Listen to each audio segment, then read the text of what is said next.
So we're amongst, I would say, friends and family members over here, especially for the alumni who are old enough, right? This is like a family. So we'll keep it casual. We'll keep it quite lively, I hope. So we will start with a bit of the panel discussions on the topic that is not shown up there yet, right? And then, we will also have a Q&A session, maybe around 20-25 minutes at the end of the panel discussion. Most of us already have, this WOVA, right? The app WOVA. And so you would also have a copy of the CV. So I wouldn't, labor into it. But the CV is only what's officially on official records. So I will invite my panelists to first get to know you better and for you to get to know them a little bit better. And we will start, with me asking them a question of what's not on your CV that you would like,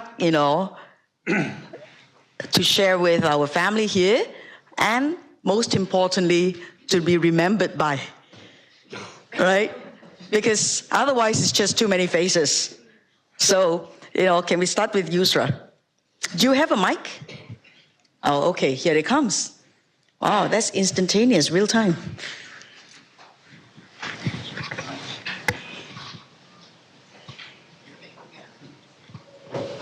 Hi, I'm Yusra Askari. I'm a journalist. I'm based in Karachi, Pakistan, and I report for an Indian television network.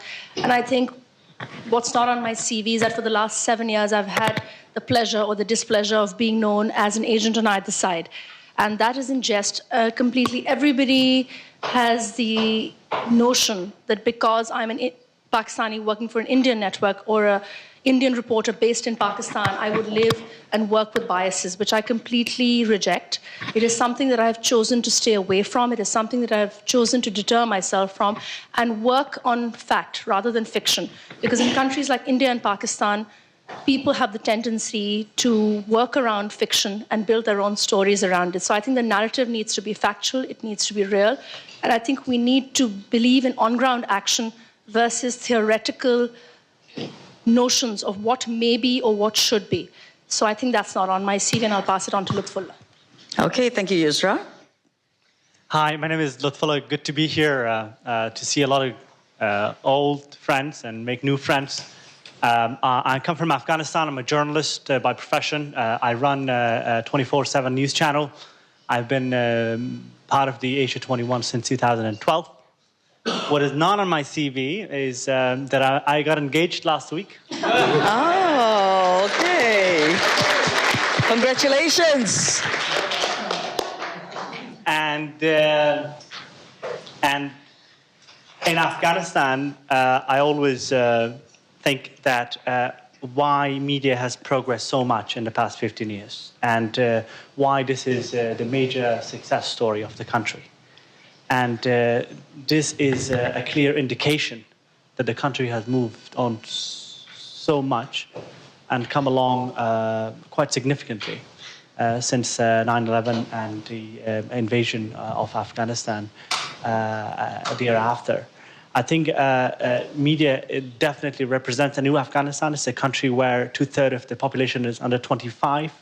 Right. It's one of the youngest countries in the face of Earth. And I'm very glad that I represent with a group of 8-9 other fellow Afghans. A lot of them come from different backgrounds. And it's good to be here. I think the fact that Afghanistan today is such an active player when it comes to regional politics, when it comes to engagement, when it comes to economic cooperation. We have an active ambassador here in Australia. It shows that we have made a lot of achievements, and good to be here. So double congratulations to you. And Jieun, of course. Hi, good morning. Good morning. It's on. Okay. Is it? Yes, Okay, so I'm very excited to be here. My name is Jieun Baek. Now that we have spent some days together, you can call me by my nicknames, G, so it's much easier. And I'll expand a little bit of what is on my CV, just because I'm really passionate about that, which is bringing information and foreign media and technologies into North Korea, which is certainly a country, part of Asia, a troublemaking country, part of Asia, and they don't have delegates here today. So the idea is, so this is something... Well, interestingly, all our panelists come from, pretty interesting states, pretty extreme jurisdictions, I must say, except, of course, Tom. So you're my comfort here now. And this is a particular area where I think that a disruption is... There's a huge role for disruption in this particular country, bringing outside information, ideals, values, perhaps sometimes conflicting values, and a lot of content into a very closed society, a country that still criminalizes access to any type of unauthorized information. And so hopefully this could be a continuing line of work for me and a lot of my other colleagues who are working on this issue. And it's... something I'll continue to be doing. And so I look forward to speaking a little bit about something that's not on your CV? Oh, I thought that was not on my CV. Oh, right. You didn't get engaged or married or something? Not engaged. Or that you're expecting a child or something? No. No child, no children. I have a certificate, this is more of a fun fact, in bartending. And so... There you go, this evening fixed for you. So now, Tom, our newly crowned Victoria Distinguished Fellow, right? And an old friend. Yes, Tom. Thank you, Penny. I guess the easiest thing about me that's not on my CV, but people over time will definitely remember or should remember is I'm a huge gadget freak. So I'm really into gadgets. Have been for a long time. Used to assemble my own PCs back in the day when you could buy motherboards and RAM chips and hard disks and the like. Stop revealing your age. Yeah, that's right. By the way, I'm Indonesia's investments minister, and before this, I was Indonesia's trade minister. And I remember when I first joined the cabinet, all the local media were obsessed with my gadget hobby. So there was, for example, there was an article. Me and a bunch of other ministers were at a parliamentary hearing, right? And all the media, what they covered was not what the substance of the hearing, but the fact that out of 5 ministers, I was the one taking notes on my iPad, using a stylus. My hobby is playing video games.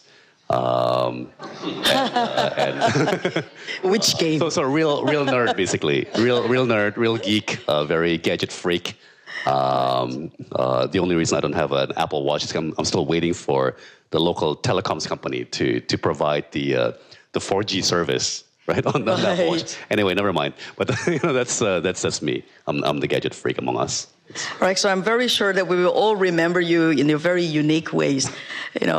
The common thing that we have is that we are all in, if I could say, larger Asia, right? That includes, all of us on this panel itself. Asia, like the rest of the world, has undergone quite a lot of changes in the last 10, 20 years, particularly after the 9/11, where we saw quite a little bit of fragmentation in terms of society and culture, cultural clashes, and, the rise of extremism. The world has become a somewhat different place where security issues reigns really high, where political leaders are no longer just concerned about domestic politics, but they have to also be concerned about global trends and security issues. But more than that, people on the ground are usually affected a lot more by the daily bread and butter issues. And then we have 2007, 2008, the Asia financial crisis itself, which again, gives us a very fresh look at what progress really should mean. Is it really just about the single bottom line of financial profits, or should it be something that is far more inclusive, where the inequity of income could be mended by better policies, or, is it about sustainability in terms of environmental, climate change issues. And all of these things, came into play. And then, of course, then we have, I think it was the Egyptian uprising itself that sort of rewritten the way that political leaders got elected, right? I think it was it SMS or Twitter? That really, gave us a new look at at how, elections could be run. So it was quite a lot of, I would say, whether it was new media or new social media or new paradigms, and in fact, new values that emerged from these period of approximately 15 to 20 years that brings us to where we are today. So the question on the table, therefore, is, how do we look at all these changes? How has, all these changes affected your respective countries? Well, I come from a country where just 15 years ago, there was no TV program at all, whether entertainment or political discussions. Today, there are about 200 hours of current affairs program in every 24 hours in that country. And that is a positive disruption, that is a good disruption or a bad disruption. I think one should probably analyze it further. It has changed the country so much. In our channel alone, we have about 1,200 commentators coming on our programs a month. I think Afghans never had such an opportunity to express their thoughts before. That is almost a revolution in terms of expressing your ideas, getting politically active and engaged, and trying to influence people and be a leader in your own fields. So with the many voices, has it actually caused the society to become much more united or fragmented? I think more tolerant, I would say. Right, so more views heard. Which is a positive development. You should be tolerant to hear ideas that you don't like, and you confront it in a more civilized way. That is probably the short, I would say, outcome of that revolution 15 years later. But at the same time, one should also not forget that media in our part of the world is very nationalist. We are within our boundaries.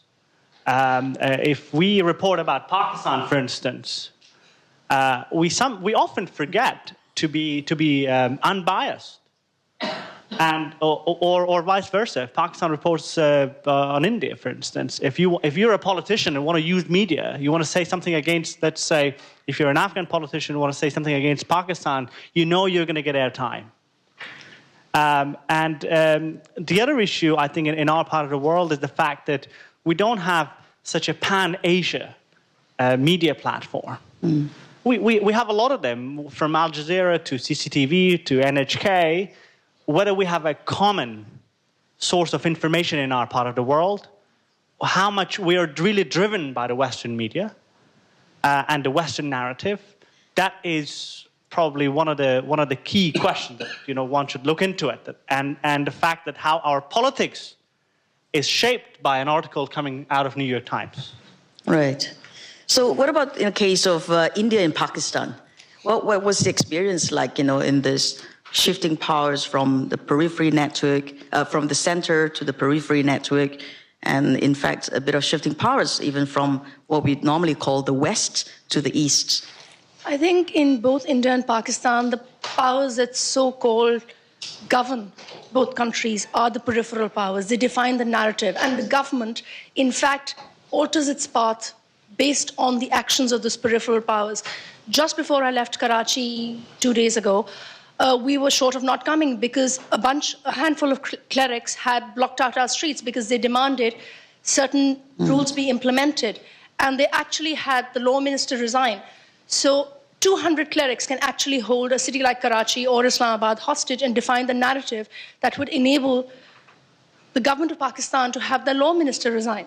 So it's clearly something in both the countries, the peripheral groups are managing or running the country, so to say, is what I feel. Right, and is that, something that is a recent phenomenon, or is that something that has been a tradition? I think over the years, both in India and Pakistan, tolerance has reduced phenomenally. People are not Reduced. tolerant. So Unfortunately contrary to the case of Afghanistan, where it's increased. tolerant. The social media has become an animal that very few can govern. People are beheaded based on social media posts. People are gunned down. One of our friends, Sabine Mahmood, who was an Asia 21 fellow from the class of 2012, was in fact gunned down for her views of the people of Balochistan to have their own right to self-determination or their own views. So people in both India and Pakistan have lost their tolerance, and I feel that has become the defining narrative of both countries. And it allows for us to point fingers rather than look within ourselves and define what is wrong and how we can change it. How do you navigate that as a journalist? I think that itself is very difficult. We need to be very cautious, yet factual. So you try to maintain and work by fact rather than analysis, because analysis can offend or kind of derail what you're trying to put forward. So you work with fact rather than fiction. Fiction is open to analysis, fact is not. So the minute you maintain that, you're kind of not towing the line, but you're kind of maintaining a balance which is unbiased. Right. And Jieun, what about, in your case, you work on really interesting topics, subjects out of not Washington, but Oxford, right?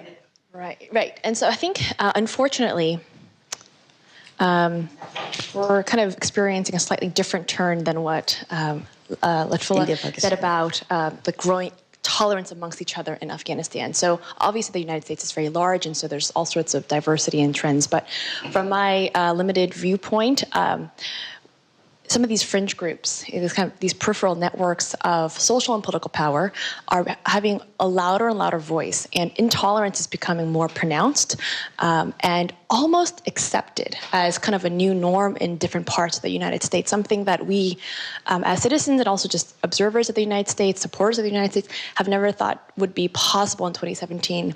And so I think with media, with everybody potentially having access to a national platform, and with the barrier of entry is zero, the people who are people have the most intolerant views sometimes have the loudest voices, or maybe the most active keyboards, and those views become circulated and are really kind of heightening intolerant views across the United States. I think is something that's not going to reverse trend anytime soon, unfortunately. All right, and I think you're an American-born Korean, correct? And your paper or thesis or your book, it's about the defectors from North Korea, right? So you live in what we would term as a very democratic state, right, where social media is used to its maximum, to its brim. But you are actually writing a lot more about, what's happening, should I say, north of South Korea, right, in the North Korea itself. How did you come to that? What is it that really compelled you, to do so? And as you're 2017 Asia 21 leader, right? So as a Asia 21, leader, what do you think your role is in, trying to articulate some of these, should I say, extreme jurisdictions that you're in? So the book is, the defectors are part of it, North Korean defectors, but it's called North Korea's Hidden Revolution, how the information underground is transforming a closed society. So it is about the phenomenon of foreign information getting in. The government certainly doesn't like the book. That's been made extremely clear to me. Which government doesn't like the book? Korean government. Actually, I'm a target of state-sponsored attacks, and that's pretty irritating for my online accounts. But with that put aside, I think, I can't imagine not doing this type of work, not necessarily just for North Korea, but other closed societies, where as someone who had no reason to be born in one of the arguably freest country in the world, with grandparents coming from North Korea, I could arbitrarily have been born in this country. And so why not exercise the political freedoms that I have to bring light to what's happening inside one of the kind of the last strongholds of the Cold War, and one of the lasting, perhaps most systematic totalitarian regime today, to shed light to the situation, and B, try to advocate for more change through campaigns and so forth. And so I don't know if I will have a big role in creating change, but I certainly will try. All right, thank you. And Tom, your own personal story and transformation is also quite interesting.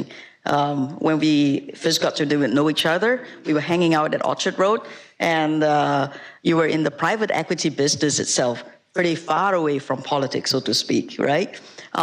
And then, over time, we almost switched places, right?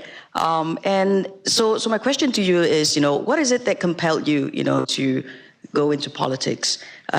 In the new normal itself, we saw a lot of shifting of powers, whether it's economic or political powers. Was it this period of change that sort of, call on your passion to serve the country?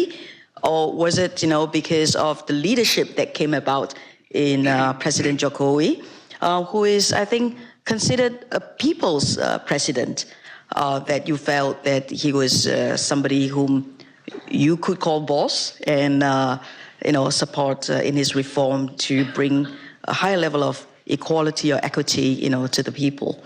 And what was your story, and why this administration? It is actually very simple. It actually is President Jokowi, right? And indeed, he is very much a leader of the people. He came from a very humble background, and even today, as president, still spends a lot of his time in the villages, in the slums, on the streets. It drives our presidential security absolutely crazy, right? Because he'll just go into a crowd, and there'll be people this close, right? I mean, even closer, and they'll be all taking selfies with him, and so on. And what's remarkable about him is, I've been with him in those crowds plenty of times, and actually he doesn't talk that much. He just stands there and listens, right? And I think one of the most remarkable traits about him is he's an amazing listener, right? I mean, if you think about it, president of 260 million people, the number of people that he has to listen to every day and every week, it would be mentally so tiring, right? But I have yet to be present for any conversation where he's not listening extremely closely and repeating back, oh, so do you mean this, right? Or, sorry, let me understand this, right? So I just don't know where he gets the mental energy from, but he is a remarkable person. One thing that both allies and opponents would agree is he's very good-hearted, right? So when he called on me to join the cabinet, it was really no doubt in my mind that I should follow him. But back to the issue of intolerance, social media hoax. Sorry. Maybe just a little before that,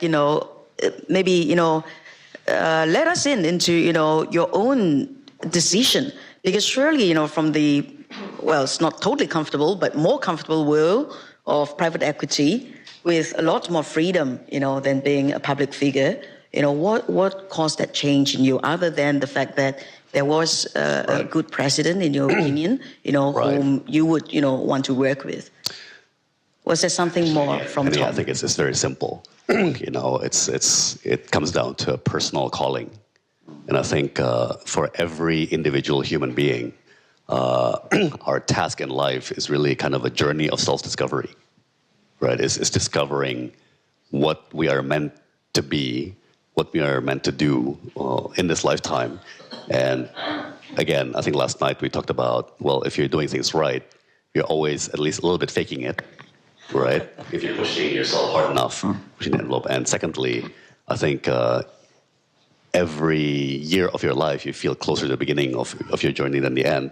But the challenge of self-discovery is you keep having to rediscover yourself, because hopefully you are changing all the time and are evolving all the time. But it does come down to personal calling. But I just wanted to convey a few things that I think are important, right? On the discussion we've just had, and it just occurred to me, you could call this panel 3 hotspots and an oasis. Pakistan, India, Flashpoint, right? Afghanistan, a lot of improvement, but still hot atmosphere. Obviously, North Korea. Indonesia is a cool oasis by comparison. We're stable and peaceful. And That's true. Singapore is happy to have you as our neighbor. except for the forest fires, of course. That's right. No, but I just want to say a couple of things in response to the remarks about social media hoax, increasing stridency and the like. Let me suggest to you that these things always go in a cycle. Right? These things always go in a cycle. So I think right now we're in a part of the cycle where we have rising intolerance, rising extremism in West and East, right? A free-for-all, and so on. But mark my words, I think the cycle will turn. The cycle will turn, right? So what's remarkable is we always seem to make the same mistake over and over again, which is we take a certain trend and we extrapolate linearly, right? When in fact things don't go like that. They actually go in a cycle, right? And this too shall pass, right? So let me also suggest to you that time and again, history has proven that rage doesn't last. It's mentally too exhausting. It's too tiring, right? And it's going to burn itself out. And I think going back to values and morality, right? I think, look, we all need to look at these hoax, outrage, stridency as what they are, which is temptations. These are temptations that are like luring us away from wisdom and moderation and all the good things that pretty much every major religion teaches us, right? And that probably work regardless of whether you have religion or not, right? But these are temptations, right? Of the current era, of this age, and it's our job to resist them. And again, if you look at people who've been successful over 30, 40, 50-year horizons, they're people who don't get tempted, who don't lose their way or run astray by the fad of the decade, if you will. If you remember 20 years ago when the internet first became widespread and the big thing was email at the time. If you remember, and again, I'm dating myself, Penny, you're right. There was a time when we all had a very serious problem with spam. That's right. Spam and junk mail. And at one point, spam actually accounted for 98% of the data traffic on the internet. That's right. And everyone says, oh my God, is the internet going to survive? And people were getting in, people were making a lot of money creating spam and sending spam because you sent 10 million and just 1% click. That's still a lot of money per click, right? And people thought, oh my God, but guess what? We solved it. We solved it through a combination of technology and other means. We solved it. Now, to me, hoax and outrage and stridency and extremism, these are kind of this decade's version of spam. This too, we will solve through a combination of technology and human processes. So again, I just encourage all of us to take a big step back and look at the sweep of history and have faith in humanity that this too shall pass. Yeah. My fellow panelists, please feel free to jump in because, I think our Tom, as he described himself, is like the oasis, right? Has, I would say, a fairly interesting view, and clearly from an oasis, things could look a lot more positive than, from areas that you all come from, right? So feel free to, have your comments. But more specifically, with what Tom has just alluded to, that these phases will pass. Do you see that happening in your countries? And also, maybe, more broadly, in the world itself. And how do you think, not emails, but other forms of social media might actually reshape the narrative? Well, it is. One would argue that today you have more commentators on television than actual journalists. You also have citizen reporters and citizen journalists and bloggers and all of those, yeah. Citizen reporters and people who use social media as the official platform to express their thoughts. That's right. From the White House all the way to from the White House is just used to be 160 characters, is it? Yeah, the tweets.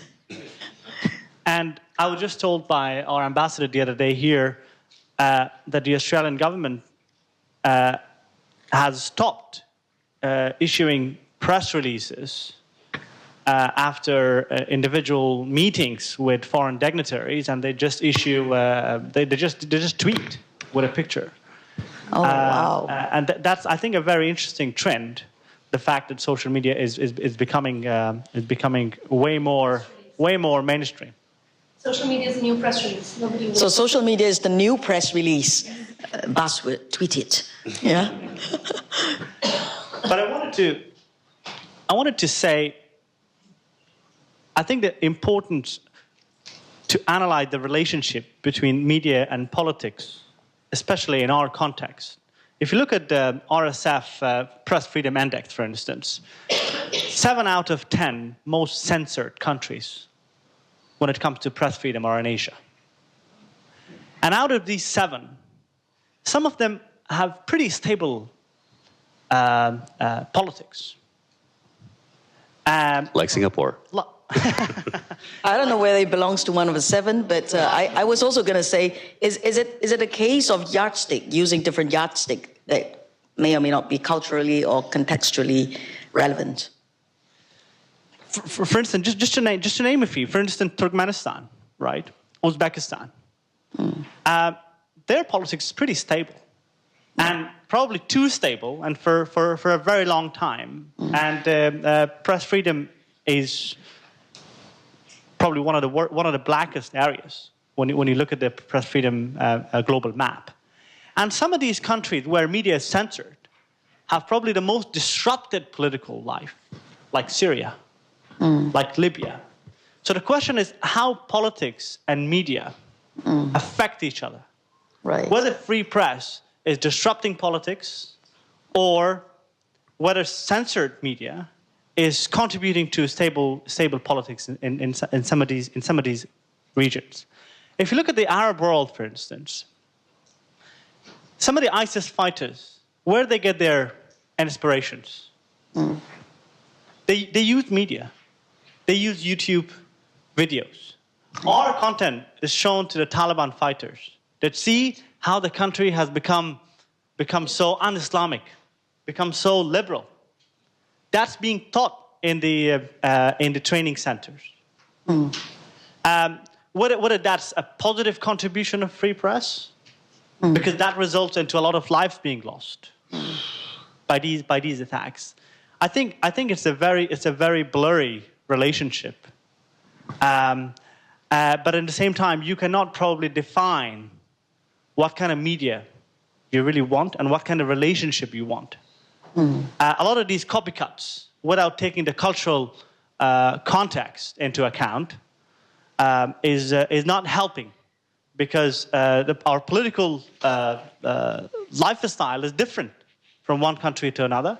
So is our media. So I would also argue that probably a universal set of ethics, whether for media or for politics, especially in such a diverse continent like Asia that you talked about last night, is probably not the solution. It's probably too difficult to connect what's happening in East Asia and South Asia. Well, so that's interesting. So what you're alluding to is not that the argument or the debate shouldn't be about how media is shaping politics or how politics is shaping media, but really it boils down to value system.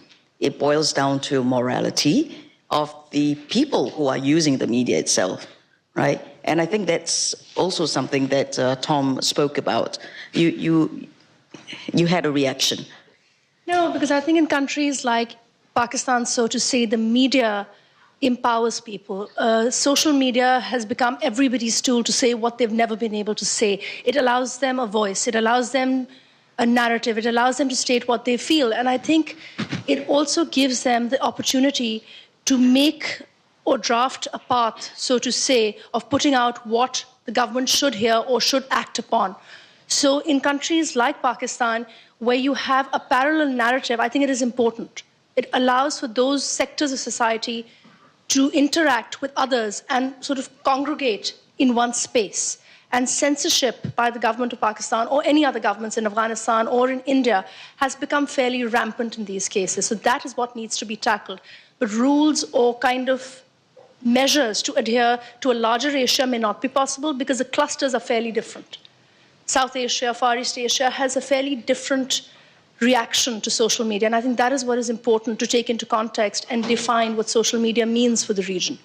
Yeah, so I think, that's not contradictory to what I've just said, which is that it's really not about the social media itself on its own, because the social media itself, it's not a living thing, right?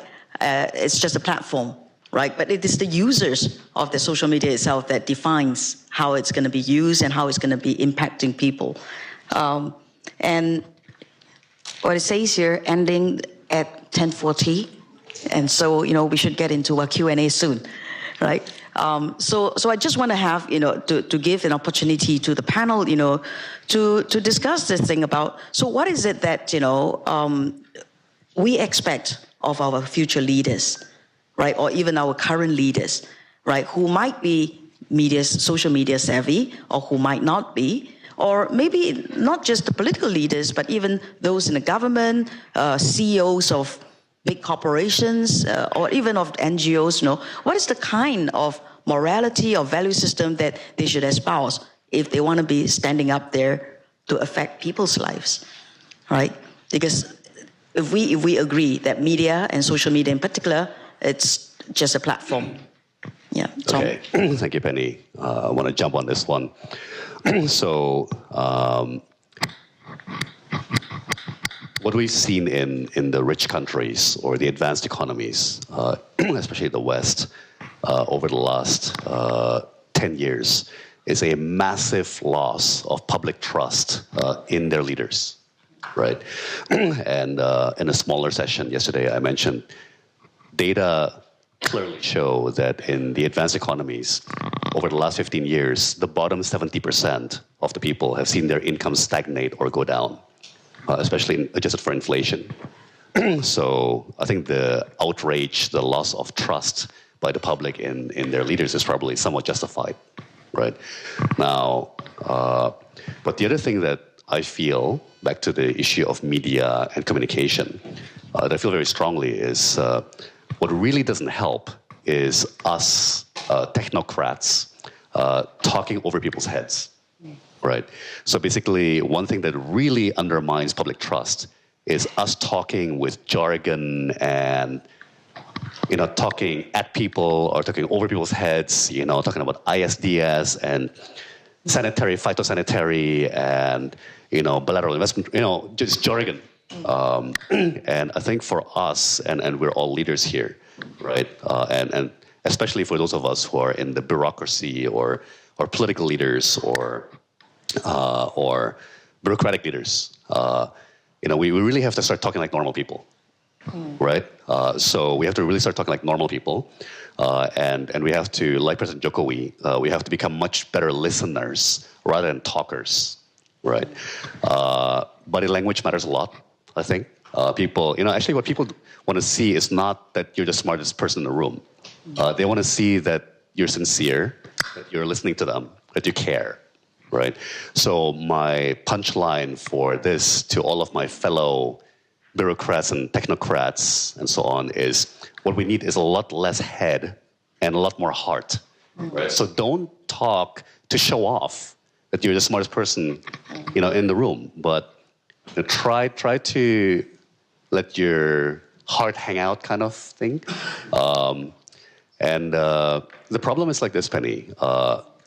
And again, specifically for leaders, whether East or West, a lot of us are products of a success culture, meaning we're all the top students. We're all the grade A students. We went through a meritocratic system to get to the top, right? And we get there by being the hardest working, by being the most ferocious, by being the grade A students, right? So we're the alpha personality, the big egos, right? And that's exactly the opposite of what we need right now, right? So it's very challenging for us alpha types, right? Dominant personalities to actually be humble, to actually be sincere, right? And it's a funny thing, right? Like, I remember, silly example, the American TV show, American Idol. I remember one time, Ryan Seacrest calls up Simon Cowell on the stage, right? And Simon's like, this is weird, Right. And Ryan says, why? Like, Ryan, you don't talk like this. You don't talk like this. Like when we're at a cafe hanging out, we talk conversational, but when you're on stage, you talk like different, right? And I see it all the time, like politicians that we just chat with like this, right? The minute there's 7 cameras on their face, they suddenly go, and they become a different personality, right? So why can't you just be the way you are? Why do you have to suddenly put on the camera face or suddenly talk differently when So I think it's this disconnect between our camera personality and our real personality, right? Between a society that's frustrated and disillusioned, and us, oh, don't worry, trust me, I get the highest IQ in the room, I get all the solutions, right? And the reality of our results, which is we've let people down, right? So I think that's sort of my big thing these days.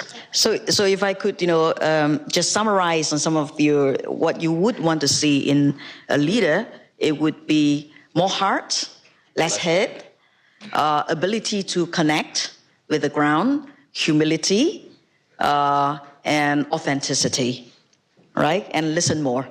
Yeah. Okay. Values. Yes. I think every culture wants different things in their leaders, whether they're political leaders, academic leaders, religious leaders, and so I think a lot of these values could be kind of localized and whatnot. But what I do think kind of is cross-culturally relevant, in addition to humility, is intellectual humility. Because I think so many of these leaders are expected, generally politically speaking, are expected to know everything, and if they don't know anything, especially on camera, they're kind of forced into a corner to try to come up with something and then end up implementing that in policy in some cases.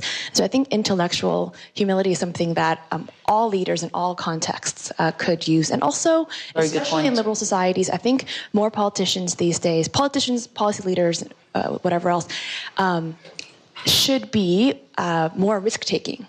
Because so much of it is trying to pander to different bases, and the loudest fringe groups have sometimes the biggest votes, and I think more and more people are playing it safe. I mean, with our current president not being a true exception to that, but I think more risk taking as well as intellectually humble are two particular, I don't know if they're values, but expectations I would like to see in our future leaders.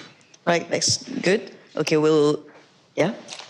A foreign diplomat who served in Afghanistan as a top UN official once told me that he was in a room with our former president for 2.5 hours after a Friday prayer. And the president was receiving a group of elders from one of the remote provinces. And then they were discussing for more than 2 hours, and every tribal elder was talking about something, telling stories of their villages. And after the meeting, the UN had asked the president that what was the outcome of your meeting? What is the result? What did we achieve after 2.5 hours of this conversation? And the president said, no results. This was not to come up with a business plan. Mm. It's important to just listen to them and give them that respect. Mm. Because once they go back to their villages, they would say to their villagers that I went to the king, to the president. This is how I spoke. I told them this is how the country should be run. And that sort of respect is so essential that a lot of people in our part of the world do not feel that they get from their political leaders. Right. And that's probably the main reason that we have this trust deficit. I think the fact that a lot of politicians try to use media to connect with people is very good. But face-to-face, what your president does in Indonesia, I think has to be copied in so many other societies. But let's not also forget that we also have a lot of leaders who are not in the government.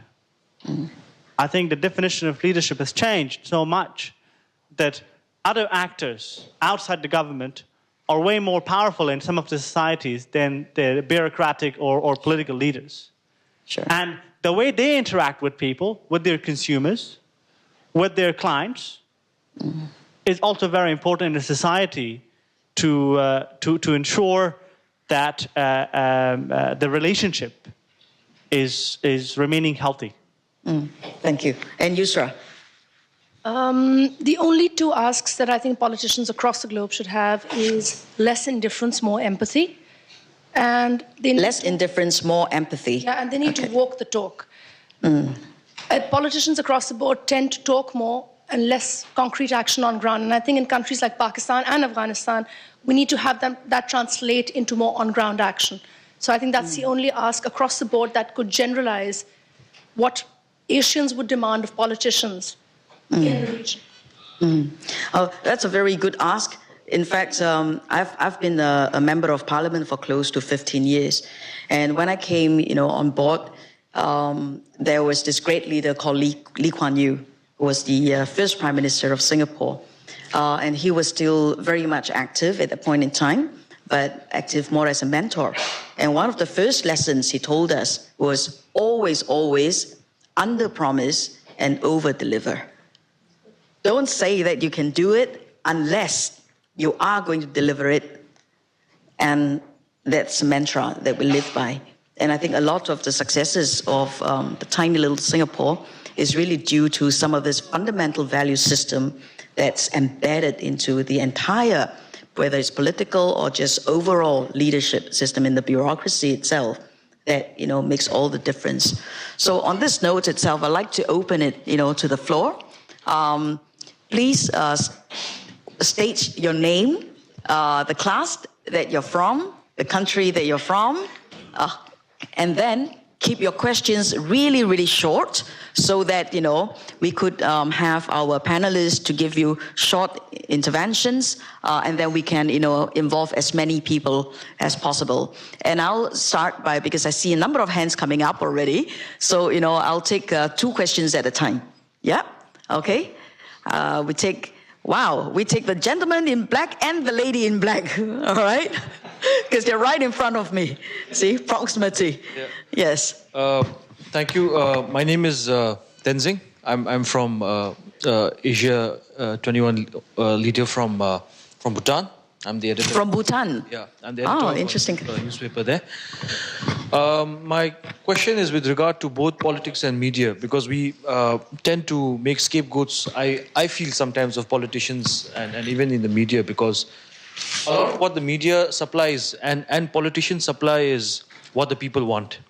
So what about getting back to the issue of values, at the end of the day, I think the way the political process works and the way the media works, definitely politicians and media people have a responsibility, but a lot of it is in response to what society wants. If they want regressive laws, politicians will give them regressive laws, If you want regressive news, unfortunately, a lot of us will give you regressive news. So instead of just pointing fingers at politicians, bad, we good, it's much more complicated than that. So if the panel could address that. Yeah. So in other words, you get the politicians or the media is really a reflection of the people's wills, wants, and desires, right? Okay, so, we're going to get some comments, to your question later on. We'll get the second question up first. Hi. Yeah. Hi, my name is Keiko from Japan. I'm a news reporter for more than 20 years. So I'd like to say, it's my comments, not questions.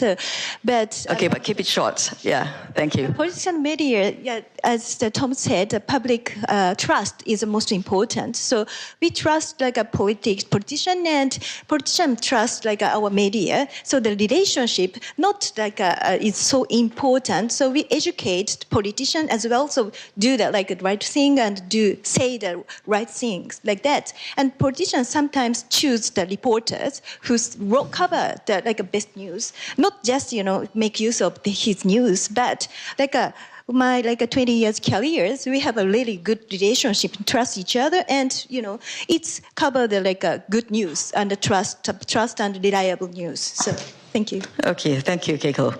So we have a response to Benzik, right, from Bhutan. I can't agree more with you. The fact that it's important to focus just beyond politics in a society. I tell my colleagues every day that we are in a country of 30 million people. The entire government is 1 million. There are 29 million other people who have untold and interesting stories, and one should focus on them. I think it's a responsibility of the media to reach out to these people, to do stories just beyond the rhetorics and the political discussions in our capital, in our financial capitals, and also in order to connect just beyond your geographic boundaries of one particular country, you should go to other countries for human interest stories. How many of you have really seen positive stories out of Afghanistan in the past 15 years? Not because there is no positive story, because a lot of us journalists, when we go to a front line, we get excited by the fact that, we're at war, where's my helmet, where's my life vest, and this is the interesting piece to camera I can do, and this is the story people should hear. I would say that is certainly not the complete picture you get out of a society. It's responsibility of the media to diversify its coverage. So that takes a lot of mindfulness. That takes a lot of mindfulness, because I think Benzik's point is really that the diet that you get from the social media or even the politicians is really just a reflection of what the people really want, whether it is culture, whether it is education, whether it is just social deficits, it's just a reflection. That's, I think, your point, right? And therefore, I think you're saying, therefore, that there is actually mutual responsibility, right? The people has to be responsible for, what is their ask, and what is it that they really desire, and the media, would possibly reflect it accordingly, and the politicians would also pander to some of these demands, because there are a lot of jurisdictions with politicians who are very populist in nature, right? I think that's your point, right? If the other panelists have no reaction to that, I'll go on to the next two. Actually, I see that. Yeah, Tom. Guys, I think we need to be very clear-minded that there's a big difference between three things: leadership, power, and influence, right? So power is something that you grab or you get, right, by certain means. And you have that power by virtue of your structural position, right? Because you have legal authority, or you have certain powers imbued to your position. Influence is different altogether, as Sanjeev or Lotfullah mentioned, a lot of non-politicians, a lot of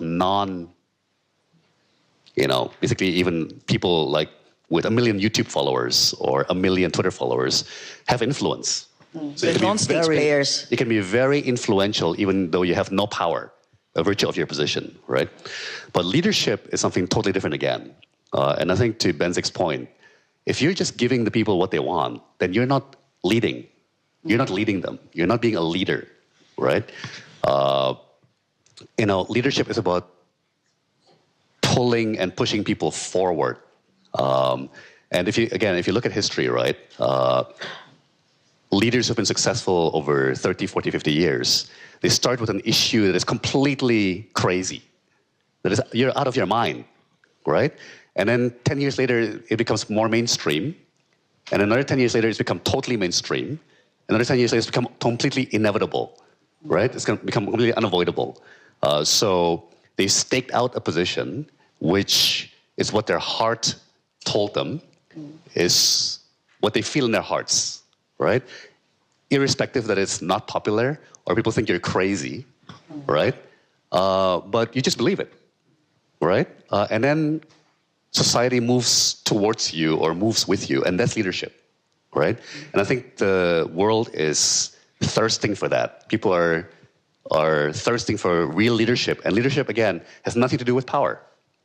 Leadership is something that every person can provide, from janitor to housewife or house husband to journalist to leaders, to politicians. But I think leadership is about that. It's about the courage of your convictions, right? And knowing what you stand for and standing for that, right? Complicate that Tenzin a little bit. So I think what Tenzin and Minister Thomas they're talking to is there's a difference between positive versus normative realities. So leadership ought to be what you certainly described in a wonderful way, and you're describing what's happening now, like in reality, politicians and media are responding to things, and which now gives us the reality of clickbaits and sexy news stories, and everything gets more and more extreme. And so I think, and especially in democracies where, at least in the United States, where things are policies oftentimes, or at least promises, are tied to the electoral cycle. It's really hard for individual politicians, no matter how beautiful their long-term vision is, it's really hard for them to act and propound long-term policies, because ultimately their seat is at stake. And so how to kind of bridge what's happening in the world and what ought to be leadership seen in the world, especially in societies that are, or where leaders are subject to very regular elections, is something that I think requires risk-taking politicians, and that's your point about risk-taking. Exactly. All right, thank you. That's a very, very good thought. We have a lot of hands coming up. I'll get the gentleman from the side and the lady from the side, right? And we'll allow the third question from our your fellow Afghan colleague. Yep. Yes. Great. We'll start with you. Hi, Henry Makem. I'm from Australia. I'm one of the 2017 young leaders. I guess my question is more to Penny and Tom, and something I found quite sort of disturbing, and certainly in sort of democratic systems, particularly in Australia, is growing professionalisation of the political class, right? Basically political hacks, apparatchiks who've had no real experience outside working in political office. And that's led to, I guess, as what you were saying before, Jieun, a lack of political courage, a lack of conviction. You don't really see folks going into politics as a result of a calling. And I think that's a real concern. I wanted to sort of get your observations on whether you think you see that emerging trend, and certainly in Singapore and Indonesia, and whether that's an okay sort of phenomenon, or whether there should be certain sort of gateways or sort of milestones before you get into politics, so you're able to contribute more and make more sort of public policy-minded decisions, as opposed to political survival and, basically the focus is simply on getting elected as opposed to affecting, meaningful policy change. Thank you. And the lady in stripe. Yeah. Thank you very much. I'm Maria Lukyanova, and I'm with the Asia 21 cohort of 2016. And my question, and maybe just something for us to think as we look at the recommendations that we want to pull out of these few days here together. I think it's also really critical to look at the cause of the disruptions that we're seeing. And I think, and thank you for the panel for raising this, and Tom specifically, that a major reason for the disruption is that the disparity between the wealth in the world is becoming more and more extreme. So we're seeing in the developing world, just a smaller and smaller group of people having more and more resources, and many that don't, and don't have an equality of chance to succeed in life. And so I think ultimately what it comes down to is having a leader that says, not under my watch. And I think that the responsibility that we have as Asia 21 leaders is to see how in the future that can become reality, and bridging what should be a leader and what those that are in power are doing and enabled to do. So I think, and I don't want to divert from what the media role is in this to a more global topic, and I do think that the media has a major role to play in this, to encourage and to also promote some of the positive aspects that happen going forward. Right, so that's a statement, right? Not a question. But the question is then how to move that forward, also vis-a-vis the media interactions, which is what the panel is dealing with. Thanks. Okay, thank you. Yes. Can we bring the microphone over here, right in front? Thank you. Thank you. Zafar Hashmi from Afghanistan, class of 2017. In the age of misinformation, state-sponsored and sponsored politically charged content out there, and also 24/7 opinionated cable news and news, where is that entity or that set of entities that would set the moral campus or to answer those tough editorial questions for media and for politicians to be able to get coverage in media, and for the journalists to not give or give coverage for such content, including, spectacular attacks, terrorist attacks, to think about and find ways that we distinguish between right and wrong and fair and unfair. Just throwing it out for the panel. Can I start with that? Yes. And then I'll pass it on. Yes. My short response is I think in my opinion, the role of that moderating voice or kind of opposing false news, that responsibility lies in the hands of consumers and citizens, certainly not the government. Of course, the government could play a role in trying to, put out their moderate opinions on certain things, or try to prevent these organizations from getting funding. But I think ultimately that then enters very dangerous ground to the government to ultimately have the authoritative voice of what's right, wrong, fair, unfair. And that's, I think, dangerous territory in every type of political system. And so I think ultimately that responsibility does lie in the hands of citizens. So I think with misinformation, the only way to fight misinformation is with more information and arguably, what is perceived to be accurate information and real facts, and that I really do believe has to come from citizens and certainly not the government. So I like that answer itself. The only question is then, how do the citizens judge? Upon what moral compass? Is that something that we should, go as far as to say it should be embedded in the kindergarten or even primary school education, so that, they have the ability to judge what is right, what is wrong, or what is suitable, for their country or their community? I think what we really talk about in the end of the day, it's about responsible journalists, responsible citizens, and responsible leaders in the political world. In the context of free press, if we talk, it's important when you make that judgment call that this story should go on air or be killed in a journalistic vocabulary. That is because every story is benefiting someone and hurting someone else. That is as important as a judge making a conviction. Who judges? And the question is that how responsible that decision is. If you don't have the right people, if you have politicians wearing multiple hats, trying to pose as a journalist, then I think the industry is in the wrong hands. Then I think that is what is causing the disruption. That is feeding fake news, sponsored news, channeled news, and information. I would say in the specialized world, as our fellow from Australia talked about, it shouldn't just apply in the government, it should apply across the board. It should come from ownership. It should come from ownership. It's important to have really good journalists in countries where we think media has a big say. Otherwise, it's just a tool being used left and right in the interests of one party one day and the other party the other day.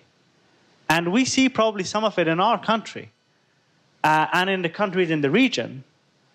I think in order to move on from that, we have to build on what we've achieved, and we have to come back to the issue of morality and the issue of responsible media. Yeah. So, Yusra, you have something to say. So I'll let you add on to that, but just to build on it a little bit, the question then really is what is free press? Is there really, really free press? Someone owns it, right? Sometimes, quite often, it's political parties behind it who funds it. So, who decides? I think the entire kind of equation decides how it plays out. I think for your moral compass, what is important is for all the stakeholders to have ownership of the issue. You can only kind of curtail fake news if all the stakeholders are involved in resolving the issue. If there is fake news, it needs to be dealt with. You can't have an ostrich syndrome and say this is not real news, because the narrative put out is believed by millions, and you need to counter it for it to be for to curtail it. And I think it is important for governments to react in a non-policing manner, yet listen to what their citizens have to say. If there is an issue... Should it be the government or should it be the people? That's what G said. People can't police the internet. People cannot police the media. It has to be government. Policing may not be the right word, but you need to kind of have frameworks that allow for governments to... Can they stop reading it? Can they stop buying it? What would that do? They'd still put out the news. TRPs are a very minor fraction in countries like Afghanistan and Pakistan with regard to people or media having impact on masses. There is some section of society that does listen. If it's not civilian society or civilians at large, it's people or fringe outfits that are listening to you and reacting to the news you put out. The Taliban, various fringe outfits are listening to media reports that we put out, and I'm sure Lotfullah has also had several calls from various fringe outfits saying, oh, we listened to what you said and we did not like it. Or we heard what you said and we did not, we don't take to it kindly. So I think the moral compass comes from ownership, and it's not only people, it comes from government sectors and also all the stakeholders involved to take and stock of the... So in short, everyone's responsible for it, right? Actually, yes, Tom. If I can, Penny, so professionalization of the political class. That's right. Extreme income inequality, and the proliferation of hoax and fake news, including state-sponsored. So I wanna throw my weight in with what Jieun Baek said, which I think the solution will come from the people, right? So a terrible term which we economists like to use is market forces. But maybe a catchier phrase would be the wisdom of crowds, right? So the wisdom of the crowd. And therefore, so statistical research shows that even though each of us as individuals are actually pretty terrible decision makers, right? Surprisingly, as a crowd, we're fantastic decision makers over time, in most cases. Over time. Actually, honestly, all the time. But over time, not at any given moment in time, and I want to go back to the reality of the cycle, right? That, we might make a lot of terrible decisions, but then we self-correct as a crowd, as a people, not as individuals, not as groups, right? And again, if you look at the sweep of 50, 60, 70-year history, we always overcome as a society, as a humanity. Right? I mean, think about it, guys. Okay, right now we're wringing our hands over hoax, over intolerance over social media, but 50 years ago, we dealt with something much more threatening, which is the Cold War, nuclear annihilation, right? We dealt with, the possibility of World War III, Cuban Missile Crisis, now, there's other challenges that we've discussed. There's challenges or dislocations like the tremendous rise of China. But let me tell you guys, we shall overcome because we always have, right?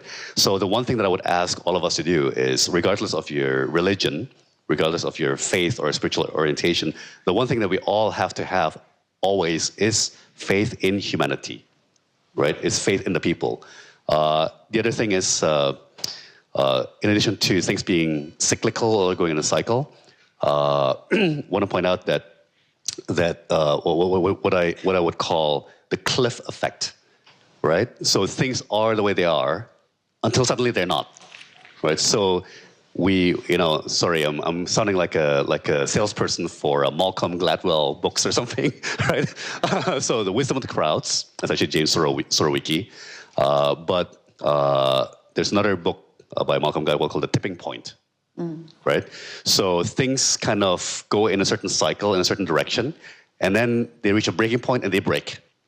And we freak out, but actually when things break, that's a good thing, guys, right? That's a good thing. We always like to freak out, and media make money by monetizing crises and freak out. Right? Bad news sales. But guess what? This is my second stint in government. Actually, my first stint was after the Asian financial crisis. Yeah. Where our currency plummeted 70% in 2 months, our economy contracted 15%, and so on, right? But crisis is actually, believe it or not, a good thing, right? In Indonesia, we have this favorite phrase: "Good times lead to bad policy, and bad times lead to good policy." Right? It's very difficult to implement reforms when everything is hunky-dory and everybody's like happy and things are running smoothly. But when the house is on fire, right? When things are breaking and people are freaking out, that's when you can actually push reform and implement reforms. So, so again, I think have faith in humanity. We'll figure it out. You're right. The solution will come bottom up from the people, not from us. We have to become very good listeners. Things don't go linear; they go in cycles. Things go off a cliff, they break, and that's a good thing, and that's how things get solved. Oh, thank you, Tom. So just to answer your question, since you specifically, pointed out the case of Singapore.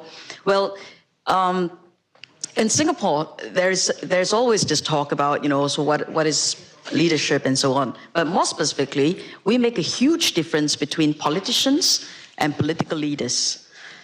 So politician, would be someone who has to win the votes, be quite popular, and clearly be able to influence whether it's people's opinions or decisions on legislations.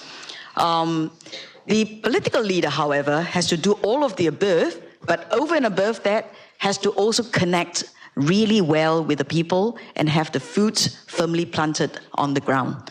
So whether they come from, a professional background, or they come from, within the party itself, which is very far and few in between, because most of the candidates from the ruling party would have to go through something quite vigorous, a process of which most of them comes from outside politics, and they have to be proven successful outside politics.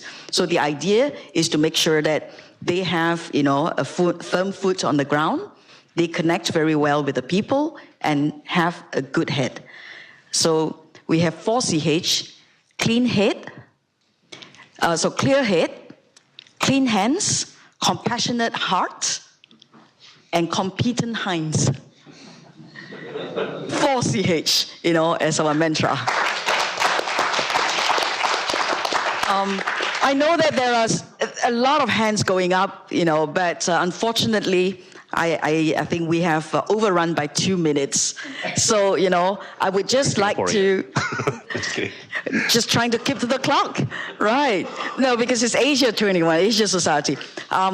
But I do want to, overrun by a little bit more by giving my panelists, a last word, and also, a question for all of you, which is, what do you want to be when you grow up? So what I'm saying is, here in the panel for the whole of this morning, we're talking about the kind of leadership, the kind that we want to have, whether it's moral compass, whether it's value system, in every context, including the very extreme context that we have. And then we also spoke about the sort of media landscape that's in the different jurisdiction and how it has evolved over time, and what our responsibility is, right? But the question that I have for you, each and every one of us, is have we then asked ourselves, what is it that we really want?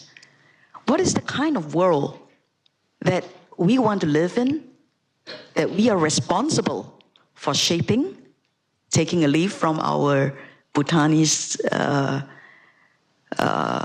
fellow, Benjik, right? And are you already on that path to shaping the world that you want to live in? So my task to you, therefore, is to think about this and maybe turn to your neighbor to tell them what you want to be, and we'll check in with you in 5 years' time. And on that note itself, let me let my panelists tell you what they want to be in 5 years' time. Okay? So we'll start from Yusra. I think very quick words. Looking 5 years ahead, one would want to be compassionate. And I think from compassion stems every kind of responsible ownership of every situation. And I think compassion would be a solution to many problems. And that's what you want to be, a compassionate leader. Okay? Lotfullah, we'll keep it short. I want to be free. And I don't want to take it for granted.